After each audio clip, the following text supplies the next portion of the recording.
Oh, Millie. Kamusta ka? Kamusta na pakiramdam mo? Okay na ako. Dami nangyari sa'yo, no?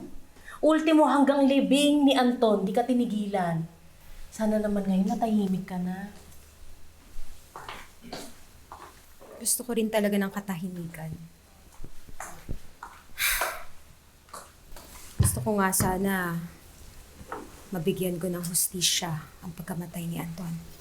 At malinis ko ang pangalan niya kahit wala na siya. Alam mo, Millie, hanggat hindi ka nakakapag-move on dyan sa issue ng scam na yan, hindi ka makapagbagong buhay. Ewan ko ba? Napapaisip nga ako kung tatanggapin ko pa yung offer sa akin ng seminar sa Cebu eh. Siyempre, hindi kita pwede iwan. Ano ka ba, Glenn? Tanggapin mo na yan. Paano ka naman? Okay lang ako.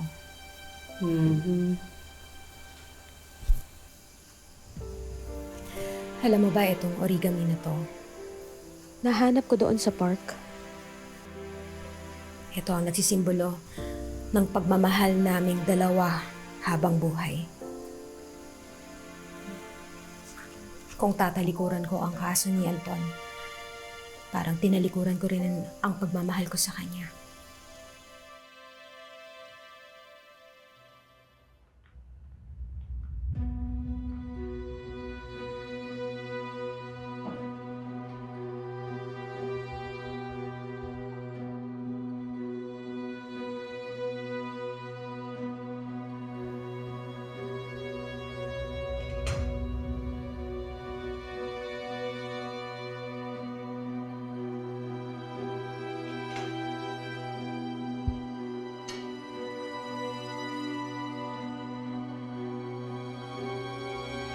Glenn!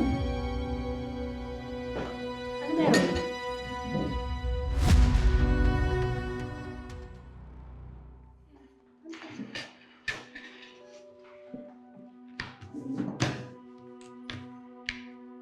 Dati, sa tuwing binibigyan ako ni Anton ng origami flower, laging may mensahe sa loob kapag ina-unfold ko.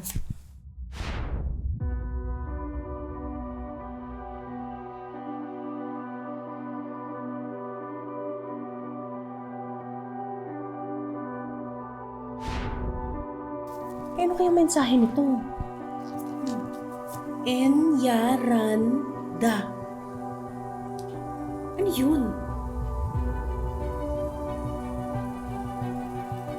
Hindi kaya mapa to? Mapa ng ano? Glenn, mapa nga ito. Mapa para saan? Ewan ko, hindi ko alam. At saka talaga ba, sa dami ng issue niyo sa buhay ng asawa mo, naisipan pa niya gumawa ng mapa? Bakit? Hindi ko alam. Pero malakas ang kutob ko na merong gustong mensahe na iparating sa akin si Anton at nandito yun. Oo. Ito. Enyaranda. Lugar ba to? Maat pa. Ngayon ko lang narinig yan, no? Mali ko dyan. Saan kaya ito?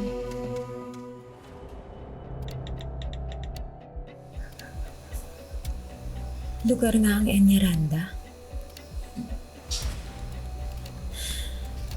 Anton, ano bang meron sa lugar na to?